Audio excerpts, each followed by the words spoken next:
All right. So how do we find this data? Where is the best place to start in finding all of this data and information that allows you to segment? So there are really two or three parts. One is if you have e-commerce, there's a huge amount of data available through that based on purchase and donation data for nonprofits. Within the constant contact ecosystem, where you have an abundance of information tied to email clicks and open rates.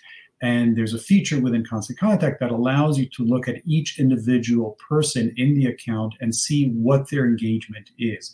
It'll show you when you sent an email, when they received it, when they opened it, when they clicked on it. So you can really start segmenting based on those things. The screenshot you see on the right is these are automatic segments that are created if you have a Shopify website, and allows you to create these segments automatically through the integration with Constant Contact.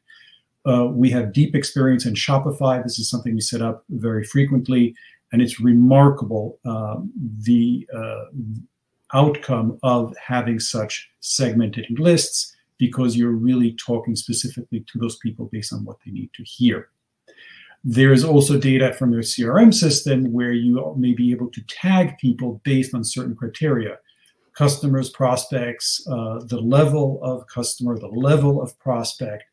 You can tag them as someone who hasn't purchased in a long time, so it's time for them to buy something else again. So again, think about these people, picture them all in one room, and how would you separate them? Who goes in which corner? And each one of those needs to receive a message that really is relevant to them. Great. Now, Al, or no, it's Catherine. I see you're asking about, does Constant Contact integrate with Zoho? Yes. So that's what we want to talk about next. Make sure that you're syncing with all of your other tools that you're using outside of Constant Contact or email marketing platform to automate that data going in there, so you're not uploading lists constantly, and it's really going to save you time. So make sure you're integrating your CRM, shopping cart, and any other place out there that you're storing data. Anything else that you want to add about this, David?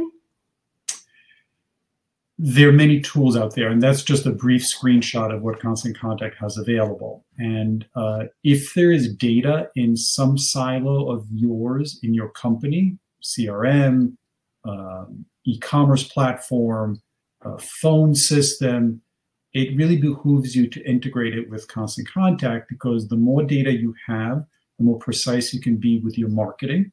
The more precise you're going to be, the better results you're going to get.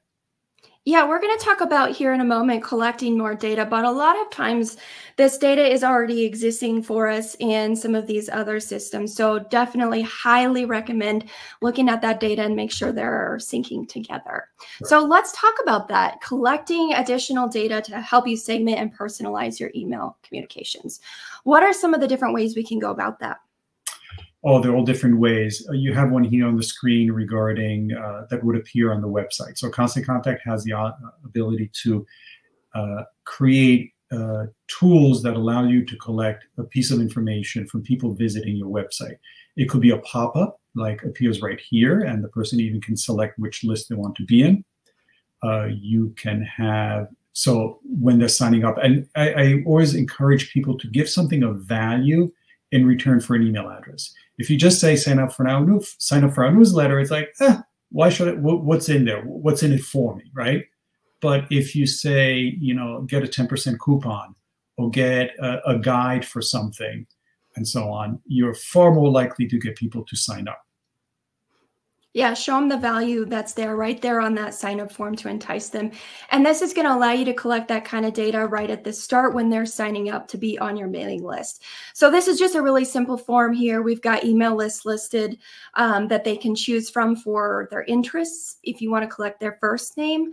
And if you want to ask maybe a custom filled question or something like that, right. Just remember to keep this form short and sweet so that you're not asking for too much right off the bat, because if they've just visited your website for the first time, they may not fully trust you at this point to give out a lot more information. You can also ask existing subscribers to update their profile with you. What advice do you have for this one? It's self-identification. So in this case, this is a fitness club. So you have a series of newsletters going out, and you can, as a user, you can select whether you want to be informed about nutrition or online reservations. There are different ways of doing it. There are actually pros and cons to doing this. You can use it if you have a large list and a lot of people, and it's a way to segment them.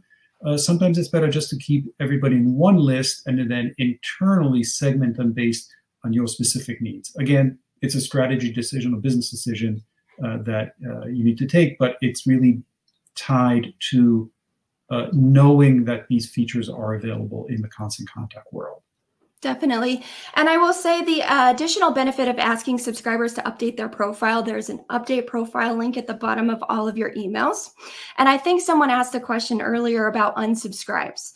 So if you set up your update profile form and you add different lists that they could choose from, you may not lose them completely because they could then segment themselves and choose a list based off of their interests. So definitely something to think about and consider there, but don't provide them with 10, 20 lists to choose from. I would only let them choose from a few select lists there, right, on either your sign up form or your update profile form. And one little comment I would make, when you're showing the names of the lists, make sure that the lists or names are really, really clear about what they are. You know, don't use a name for a list called like list A and list B, or an acronym or something like that. Make it really clear to the user what it's about. Great point. The other thing that you can do is easily set up when you're creating your campaigns. It's called click segmentation, and when you enable it, you create a link in your email and just turn the feature on and choose a list for these people to be added to when they click. It happens automatically when a subscriber clicks, which is really great. It saves you some time. Anything else you want to add for this option, David? Yeah, that's really smart, especially if you sell different things through an email. So let's say you have product or service A, B, and C, or C. Depending on what they click on, it automatically segments people based on whether they're clicking on A, B, or C. And you know what they're most interested in, so you can send a follow-up email based on that particular product. Maybe you want to include a discount, and consider even setting up what is called as an autoresponder or an email nurture series, which is a series of emails that are pre-written and pre-scheduled that are triggered when someone clicks on a specific link in an email. It just elevates all your email marketing fantastically. And if you haven't used anything like this before, rest assured that there's still all that data under your reporting tab. So you can always go in and you can dig into the data and look at people who click on a specific link in order to add them to a list. And I will also mention, if you look on the right-hand side of your big marker, the screen here for the webinar, there is a tab called Handouts. We've got lots of great resources to go along with the conversation today. And for this one in particular, how to go in and set up the click segmentation feature. Mm-hmm. The other idea here is to use a survey or a poll to collect information. What suggestions do you have for this? So anytime you run a survey or a poll, it's important that the questions you ask are really actionable. Sometimes as a business owner, you want to ask questions because you're curious to know, but what are you really going to do with that information? So think about making sure the survey is not long and asking questions that are really relevant to you to be able to communicate effectively with these people. If it was B2B, maybe you want to ask for their role in the company or what their buying limits are. If it's a nonprofit, you may want to ask what type of nonprofit areas they're interested in. Are they interested in volunteering or not? So think carefully about the questions, but again, it's a smart way to segment your list. And what is your best advice here for getting more people to complete your survey? Well, you can offer something of value. If it's a nonprofit, for example, you can say for every survey that's completed, we will give X money to someone. We will do this wonderful thing to help this cause.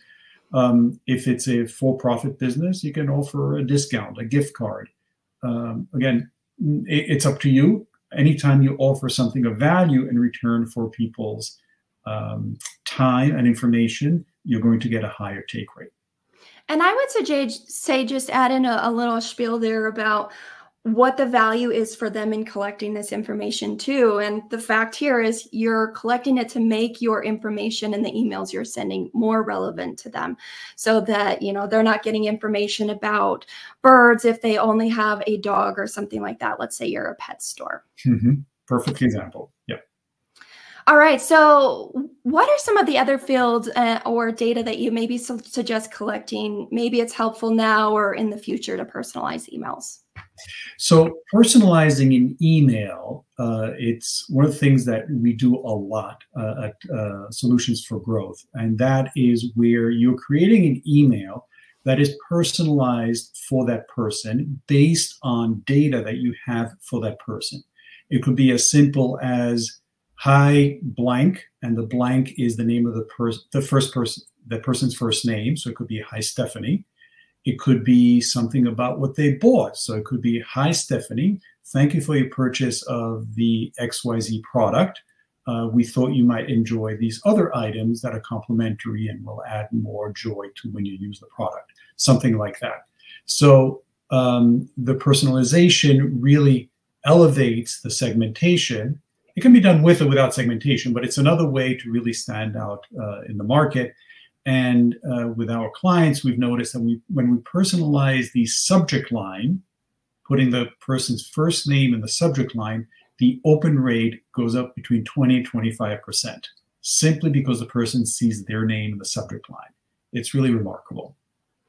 Definitely. So a lot of different questions you can ask. Another example I'll throw out is, let's say for those of you who in real estate, which I know we've at least got a few of you, you might ask what type of property they're interested in, whether it be commercial or residential. You might want to find out whether they're looking to sell a property and maybe the price range they're looking for when they're buying a new property. Those types of things can help you segment and send those really relevant email campaigns. Correct. Now, once you have an idea of how you want to test into segmenting your list, there are a lot of different ways, like you said, David, in order to do that.